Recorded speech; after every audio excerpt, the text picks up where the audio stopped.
Lost in Space was a sci-fi legend that lit up TV screens for decades, but behind the fame and futuristic adventures was a dark trail of tragedy. Some cast members were crushed by depression, others faced shocking endings that fans never saw coming. Let's dive into the heartbreaking real stories of the stars we once adored. Like the video and drop a comment to share who moved you most. Jonathan Harris played Dr. Zachary Smith, the deceitful, sniveling saboteur who somehow stole every scene in Lost in Space. With each exaggerated flinch and perfectly timed insult, Harris didn't just perform the role, he owned it. But while millions laughed at his antics, few knew the man behind the mask was unraveling inside. Born Jonathan Daniel Karasushin in 1914 in the Bronx, Harris's childhood was a war zone of poverty and shame. He slept on hard chairs, while his mother rented out their only bedroom to survive. That kind of humiliation scars a soul. For Harris, it birthed a lifelong obsession to erase every trace of his origins, even his voice. He trained himself to speak with a posh British accent, just to be seen as worthy in the eyes of an industry that looked down on where he came from. At 51, Harris became a household name when Lost in Space launched in 1965. Through sheer brilliance, he rewrote lines, reshaped scenes, and morphed Dr. Smith into a bizarre blend of comic relief and psychological complexity. But when the show was abruptly canceled, Harris didn't just feel disappointed, he fell into a deep private collapse. The fear of being eternally trapped in that one role consumed him. So much so, he rejected the 1998 movie cameo, not out of pride, but out of a desperate need to protect the only legacy he believed he had left. Despite appearing in over 500 projects, including A Bug's Life and Toy Story 2, Harris was haunted by an invisible demon, the chilling thought that one day the world would forget he ever existed. His marriage to childhood sweetheart Gertrude Bregman wasn't immune to struggle either. In the late 60s, as jobs dried up, they battled crushing financial stress, with Harris forced to take on commercials and background roles, a brutal blow to a man once hailed a genius. On November 3, 2002, just 3 days before his 88th birthday, Jonathan Harris died from a blood clot in his heart. He slipped away quietly, no headlines, no fanfare, just a silent ending, like the loneliness that had stalked him all his life. Even his peers mourned with a different kind of grief. Not just for an actor, but for a brilliant broken man who spent decades making the world laugh, while quietly drowning in his own fear of being forgotten. Guy Williams played Dr. John Robinson, the stoic, heroic patriarch who led his family through the galaxies. With his towering presence and calm authority, Williams embodied the perfect space-age father, strong, wise, and unwavering in the face of danger. But the man who looked like a rock on screen was slowly crumbling inside.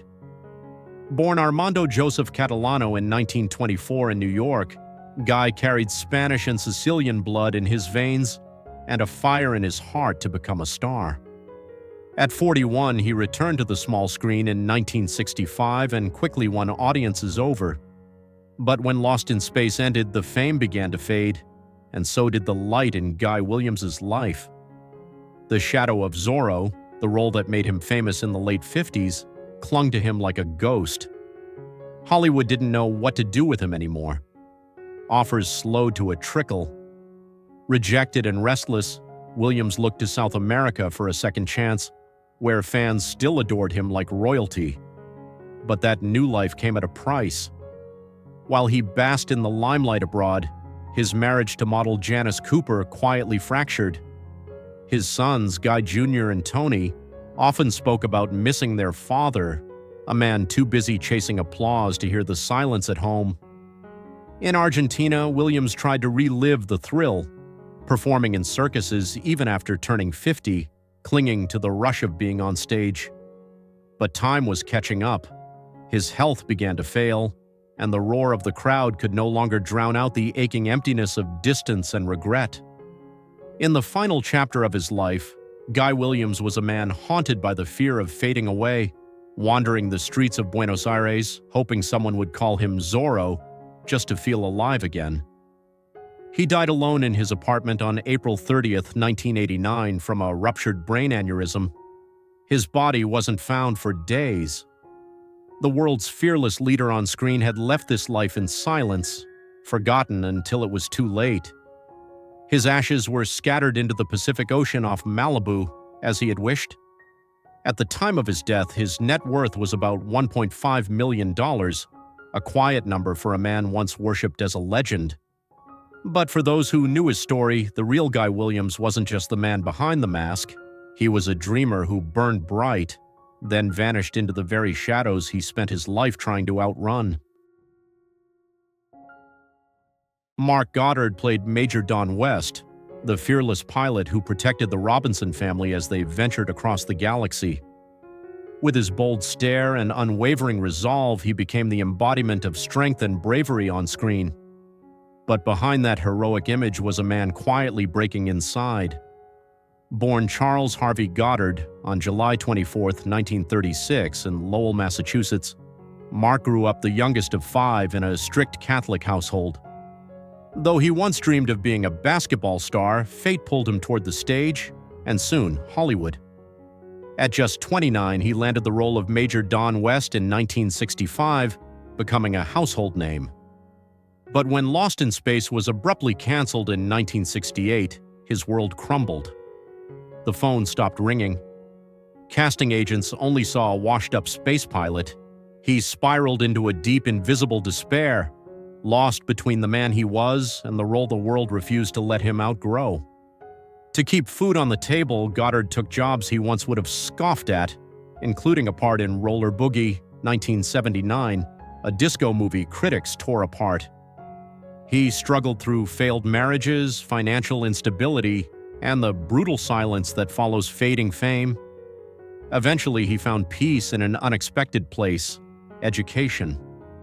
With the help of his third wife, Evelyn, a university professor, he went back to college, earned his master's, and spent over 2 decades teaching children with disabilities. From TV heartthrob to humble teacher, a quiet redemption that most fans never saw coming. But life had one last cruel twist. In his later years, Goddard was diagnosed with pulmonary fibrosis, a slow, suffocating disease that robbed him of breath and freedom. He passed away in 2023, not in front of cameras or flashing lights, but in a hospice bed, his body worn down, his spirit quietly slipping away. Mark Goddard's final gift wasn't a role or a performance. It was the reminder that even heroes can fall, fade, and find purpose again in the most unexpected places.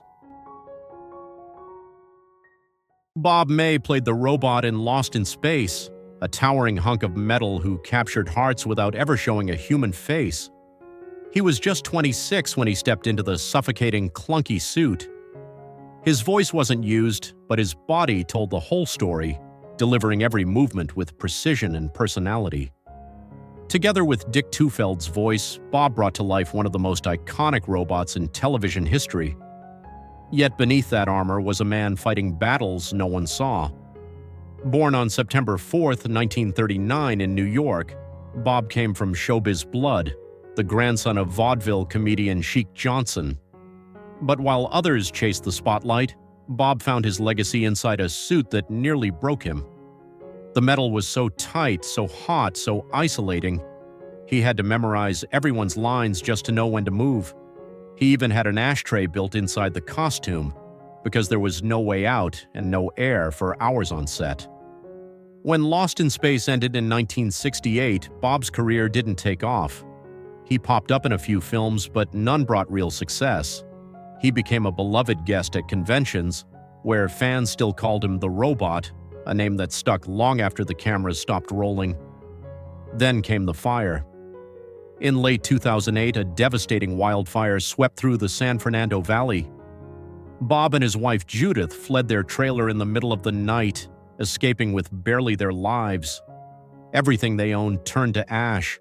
For a man already weakened by chronic illness, it was a blow he couldn't recover from. Just weeks later, his heart gave out, crushed by years of quiet struggle. Bob May passed away on January 18, 2009 in a Lancaster hospital. He was 69. His final resting place is San Fernando Mission Cemetery, a quiet ending for the man who gave life to a robot. Albert Salmi played Alonzo P. Tucker in Lost in Space, a greedy, wild gold prospector who lit up the screen with just 2 episodes. He wasn't a leading man of the show, but Salmi's gritty performance left a lasting impression, just as he had done in Daniel Boone, where he played Yadkin, a loyal frontiersman. But behind that rough charm was a man spiraling into darkness.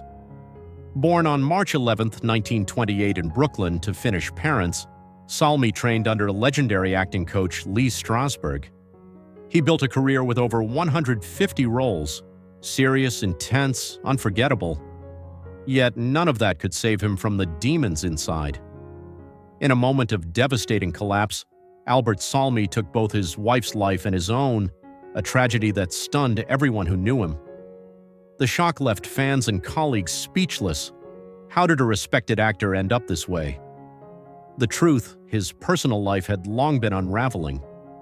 His first marriage to actress Peggy Ann Garner ended in heartbreak, followed by the death of their daughter Catherine at just 38. With Roberta, his second wife, Salmi tried to rebuild. They had 2 daughters, but the home was full of chaos, alcoholism, outbursts, fear. Just weeks before the tragedy, Roberta had filed for divorce and was granted a restraining order. But it wasn't enough. Salmi had already withdrawn from Hollywood. His career, once booming with roles in The Outrage and Lawman, had grown cold. He moved to Spokane, taught acting in community theaters, but the applause was gone, and so was his sense of worth. Crushed by a failing career, a broken home, and unstable mental health, Albert Salmi left this world not with a farewell, but with a scar.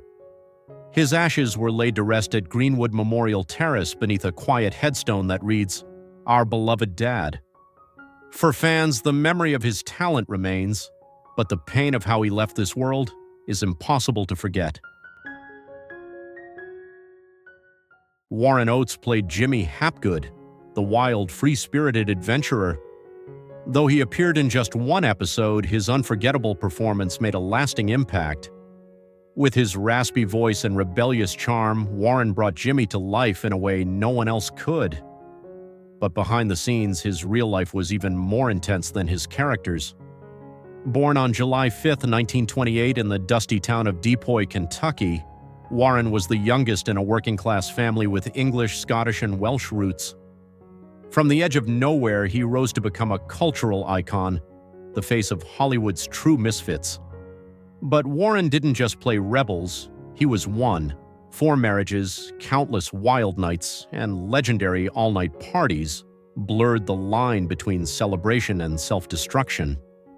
One friend put it best, Warren didn't fade away. He went out in flames.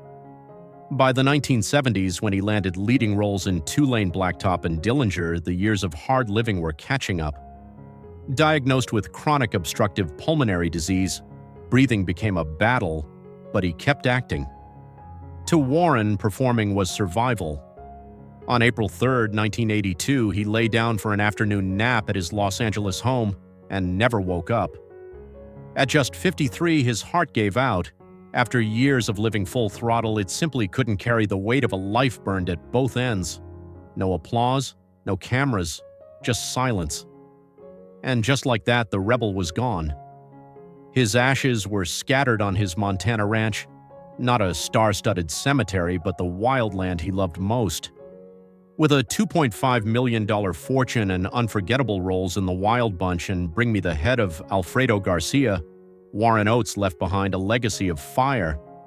But his story is also a warning about a brilliant artist who gave everything to his craft, yet couldn't escape the chaos that came with it.